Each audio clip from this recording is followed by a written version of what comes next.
independent film to be produced in Newcastle to centering important conversations about mental health, filmmaker Jye Currie brings The Promised, which is up for Best Documentary at the 2024 AACTA Awards. The Promise follows Craig Hamilton and aims to inspire empathy, understanding, and action, as well as prioritizing mental well-being and supporting individuals on their path to recovery. Jye, thank you so much and welcome to the For Your Reference podcast. Thank you so much for having me. I would love to hear about the screening and the Q&As and the reactions and that sort of thing, and also working with, because I saw the producer credit with Craig as well. But before we even do that, I would love to take a step back and focus on you for a little bit, because you are passionate about talking about this hard to talk about topic about mental health. And I would love to know, was there a particular moment or experience or maybe even a person that made you so passionate to want to create this film and talk about mental health? Yeah, for sure. There were a lot of reasons why I wanted to do it. Mm-hmm. I guess, long story short, films are my voice. So I'm not an influencer. I'm not one of these people that get up and speak on stage and do all that. I create films, and that is how I communicate to audiences around the world, I guess. So if I can use a film to help impact or influence anyone, that's a big reason why I want to do it. The reason why we kind of got onto this one more, for sure, there's people in my life who have gone through hardship and had their own struggles in suicide, like with suicide and mental health and stuff. Mm-hmm. That was a big driving factor. But like Craig and myself, we're both from Newcastle, and like I'd read his book and I heard him speaking about when he went through what he went through 20 years ago. Not a lot of people were speaking about it. And it made me just look at my own industry, being a film director. And like here in Australia, there's been some films done on suicide prevention and mental health and that for sure. But there hadn't really been anything done in this way. Mm-hmm. And I was a bit shocked at that. I wasn't sure like what the case was. I'm not sure if like people had wanted to, and like just at the funding process, it was too risky for investors or whatnot. But yeah, I just felt as if it needed to be done. And my company, Green Frog Productions, we want to tell stories that are bold, unique, and that aren't, I guess, haven't been done before. So yeah, we thought this would be a perfect project to tackle next.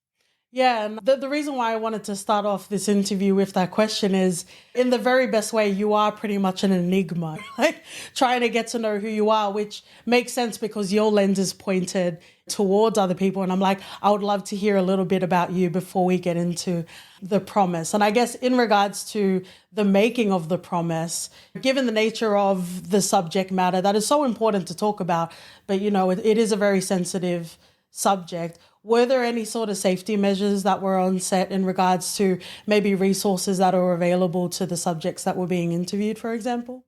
Yeah, definitely. So that was something that we had to navigate with production, was making sure that cast and crew both had that support. We're not telling a movie that's like a rom-com. We're talking about suicide. We're talking about mental health. We done interviews with people who had attempt suicide and survived. We've done interviews with people who had lost loved ones to suicide. So it was very difficult at times. Just having that support there on a personal level with myself and the team and the people that we were interviewing, but also like letting them know that like if they needed ongoing support, we were going to connect them with that.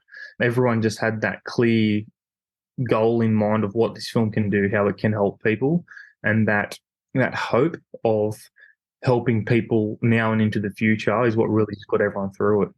Yeah, and it's so important to pour care into the production, especially for a film like The Promise, which I really appreciated. This question, I think, is probably more from like a cultural. So The Promise, it does have different sort of subjects of the documentary, but we are mostly focusing on Craig Hamilton's story. Usually when you're hearing stories or even documentaries about someone's life, about something like mental health that could be hereditary, usually there's a focus on upbringing. And there was a little bit about that in the documentary as well. But I guess also just being conscious of even what you're mentioning, making sure it's done with care and it's not done in an exploitative, give me all your tears sort of way. Was it a conscious sort of decision to focus on the now as opposed to what led up to Craig being the man that he is today? Or was there stuff on the cutting room floor that just didn't make the cut for whatever reason? Yeah, like we filmed heaps. Like we filmed hours and hours that obviously just didn't make the film and that. But it's one of them things. It was hard to navigate by. So Craig's story, he's wrote two books on it. One's a 4-time bestseller here in Australia. Mm-hmm. So there was a fine line between telling Craig's story that happened 20 years ago Yep. and also telling the stories of everyone else that's in it. So in that 1 hour, we go through a lot. We interview a lot of people. We hear a lot of different perspectives. I wanted to broaden it right out and make it feel like a suicide prevention film. I wanted insights from, like I said, people who have attempted suicide and survived, people who had lost loved ones. We interview people from the health system, leading researchers, nurses, Australian people like with high profiles here in Australia, in the sporting world. We wanted that real rounded perspective, I guess, and to bring that into play, we had to focus on so many current things that are happening, how people stay healthy, keep that healthy mindset, and I don't know, we really wanted to push hope through the film. So it's all good to just sit there and just dump a bunch of information on people and then they walk away and just feel depressed, I guess. So we wanted to bring that light of hope, show people there are bad times, but you can work your way through it and come out the other side and everything can be okay. Yeah, absolutely. And even coming to athletes as well, Joe Williams is in this film, rugby player, mental health advocate. There was a quote that it really resonated with me. And if you want to expound on it, if you want to talk about it as well. But he said in the documentary, The Promise, we need to stop saying that people should reach out for help, and we need to start paying attention to people's behaviors and start reaching in for help. Definitely. And that's something that across all the screenings, people have really, during the Q&As, they've really focused on or brought up. I think that was definitely a very powerful quote that's in there. Flipping the script, stop putting the pressure on people to talk when they're in that headspace, because that's the last thing they want to do. And that's where the idea of The Promise comes along. But I think with this whole theme of mental health, it shouldn't be done alone. We should be doing it as a team with our loved ones, the people around us. And I guess that's it's summed up quite perfectly with Joe's quote. And you touched on the Q&As and that sort of thing. Were there any sort of moments that really resonated with the crowd, or any particular parts of the film that were called out as thank you for putting in this in there and that sort of thing? The biggest part that most people have said they've got something out of, but also found it the most challenging to watch. Let's say about 2/3 of the way through the end of the second act, we sit down and we do interviews with four people who have lost loved ones to suicide. Yeah. And hearing their stories, as challenging as they are, has helped people understand that after that flow-on effect, I guess, of what it can cause. I've heard stories of people leaving the Q&As upset, sit and chat with their loved one for a couple of hours, and then the next day go and seek help. And they said, look, I'm not going to put you through this.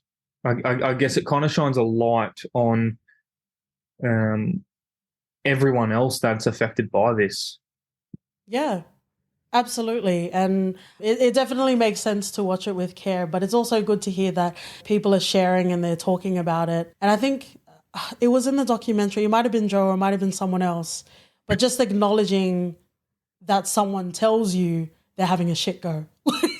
Just being in that moment and not giving a solution, but being like, fuck man, that's hard. Like, I'm so sorry. I'm right here with you. Yeah.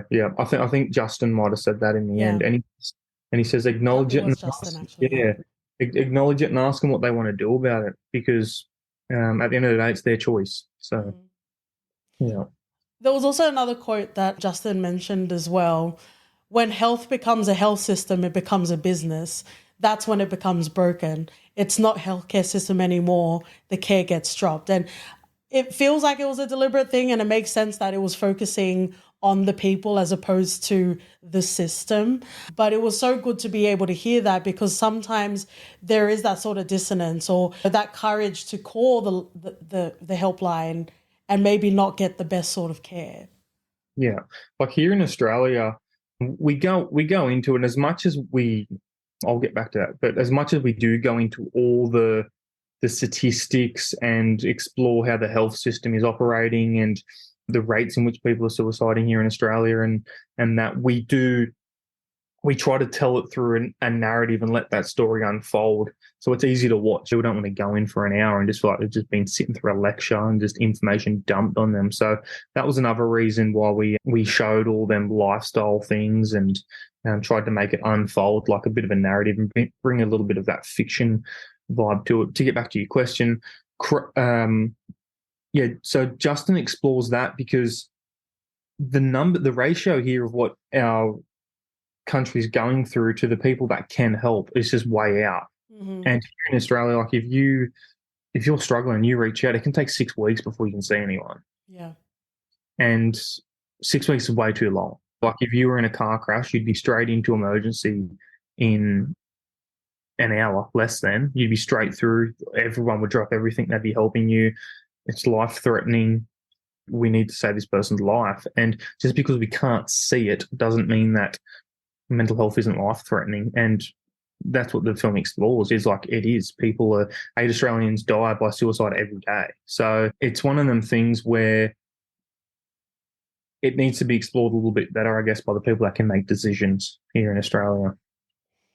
I think something that, not to say that it was said so casually, but it was so accepting. Craig and a few people through the documentary, but also like suicide surrounds all of us. And unfortunately, I've had people that I love around me in various facets, whether it's family or peers and that sort of thing. And it's not an easy thing to talk about. It's not. I'm sorry for that. That's okay. And thank you. I received that and I appreciate that. And I can only imagine what it was like when Craig was really trying to shake down the walls and talk about it. We do have like Are You OK Day now and that sort of thing. So there is a bit of dialogue that's going on. And I think what I appreciated about The Promise was maybe that's something that I'm so used to, because I was watching the documentary, but I was like, oh, but we've got all of these health services, but also contextualizing the fact that's not what it was like 20 years ago. Definitely. What you said at the start of that, with how many we all know someone that's going through it, what we've done at quite a few of the Q&A screenings is we've just asked people in the room to raise your hand if you know anyone, if you have yourself, work colleague, friend, family, gone through anything related to this. And every time 100% of the hands go up. Yeah. Every single hand goes up in the room. And it's one of them things, but as much as we all know that, there's still so much silence about it, and people aren't, I don't know, I guess they don't feel confident enough to still speak about it. Like we have the Are You OK Day, and there's nothing against it. It's great, and it is a way forward, but it's one day of the year. And that one day they may be okay, and a lot of the other days they might not be. And it's not only just asking the question, but asking with intent, like actually asking and be ready for an answer that might be no, and sit down and listen to that person, I think is the bigger message. I think so. I think, yeah, as great as it is, we're in the 2020s, and I think we can do better about caring and about talking about. And it was said in the documentary as well, it is very isolating, and it's a community effort to really come together and talk about what's going on or what isn't going on and why isn't going on. Yeah, definitely. And as much as there's so much, there is a bit of a movement now moving forward, and people are talking about it, and there's a lot of organisations behind it, but the rates don't seem to be getting smaller. So there's still work to be done, I guess, in that way. And yeah. Yeah, I don't mean to make this like an anti-capitalist like rant and that sort of thing, but it's so interesting to have like news reports about suicide and about mental health, and it's like everyone loves working, and it's like actually how do we plug out of the matrix and talk about, you know what I mean? Like sometimes there's like conflicting sort of messaging. Yeah, definitely. And that's just one of the things, I guess, like films are great for that. They can raise questions, raise topics, and it's up to people to explore them on their own. I guess that's what we've done in this film, is we've just told stories, real stories from real people, from all different perspectives of this. And people can take away what they want from it or what they need from it, and hopefully just like any good form of art gets people talking and thinking. Yeah, absolutely. I guess, are there any sort of key takeaways that you hope people will take from The Promise in this film? I really feel as if there's so much in there. So it doesn't matter who you are or what you're going through, where you are in life, there's something in there that will resonate with you. And I guess at the end of the day, the common thread through the whole film is hope. So it doesn't matter where you are, what you're going through, there's hope on the other side to just improve, even if nothing is wrong. There's, and if people don't want to watch it related to any of that stuff, we feel if it's just a good enough story with, just as it unfolds and just the events that happen in it, that will keep people engaged. And that's been the response from all the screenings so far and that. So I guess on that same theme, I just hope people watch it and can take out what they need from it. And I love that there's been such success in the Q&A screenings, because that in and of itself says that people want to talk about it and then they want to be able to channel their energy through the medium of film. Yeah, definitely. Like, and we're getting good turnouts. Like, I'm here in Newcastle. One of them, we had over 1,000 people turn out to the night. So, yeah, like great turnouts, and everyone's just buzzing and loving it, and just a lot of follow-up conversations. And we really we know we're up for best documentary at the moment, and we're slowly starting to submit for a film festival. So we just hope that they all take it the same and take it serious enough to watch it and really consider it, because it is a unique film for sure. Mm-hmm. Well, I guess I just want to thank you and Craig and the team and everyone that was involved, again, because the care is so important. These modern sort of audiences, you can tell when something feels exploitative or you're just doing something to get that dramatic sort of turn. So I really give a lot of respect to the care that was put into this film. So I guess just to wrap up with our final question, we finish our reviews with a recommendation. So what would you pair with The Promise as a double feature? It can be a documentary or it can be a fictional film as well. Craig always cracks jokes about One Flew Over the Cuckoo Nest, because when he was in James Fletcher, the psychiatric hospital, after he had his episode, he was in there and he talks about his experience being close to that movie. Yeah. But we don't explore it in the film. So that's the only one that comes to mind. We didn't elaborate too much on Craig's time in the hospital other than just that relationship with Justin. But yeah, let's just say that. Okay. I was also thinking the OG It's a Wonderful Life. People usually call it a Christmas film, but it's like a middle-aged man going through shit. And I'm like, this is not a Christmas film. This is not cheerful at all.